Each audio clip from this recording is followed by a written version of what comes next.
Kalamassery bus കത്തിക്കൽ case പ്രതികൾക്ക് 7 വർഷം കഠിന തടവും 1.25 ലക്ഷം രൂപ പിഴയും ശിക്ഷ. ഒന്നാം പ്രതി തടിയന്റെ നസീറിനും 5-ാം പ്രതി സാബിർ ബുഖാരിക്കുമാണ് 7 വർഷം കഠിന തടവ്. 7-ാം പ്രതി താജുദ്ദീന് 6 വർഷത്തെ തടവിനും കൊച്ചി NIA കോടതി ശിക്ഷിച്ചു. ശിക്ഷാ കാലാവധി ഒന്നിച്ചനുഭവിച്ചാൽ മതിയെന്നാണ് കോടതി ഉത്തരവ്.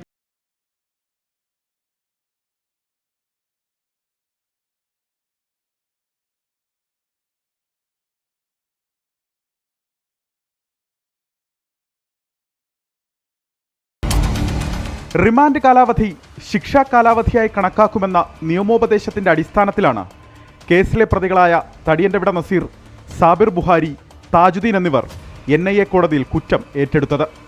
അതു ശരിവെക്കുന്ന വിധിയാണ് കൊച്ചി NIA കോടതിയിൽ നിന്ന് ഇന്നുണ്ടായത്.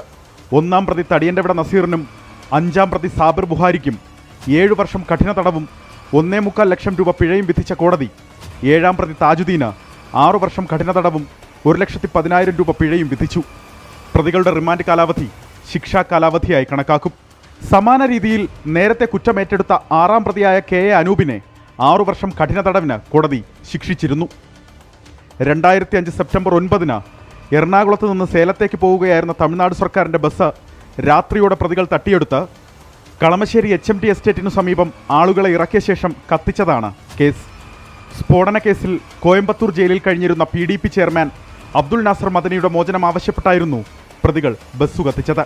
മദനിയുടെ ഭാര്യ സൂഫിയ മദനി ഉൾപ്പെടെ 13 പേർ പ്രതികളായ കേസിന്റെ വിചാരണ ഇനിയും പൂർത്തിയായിട്ടില്ല. കേസിൽ പ്രതികൾക്കെതിരെ രാജ്യദ്രോഹ കുറ്റമാണ് NIA ചുമത്തിയിട്ടുള്ളത്. 24 കൊച്ചി.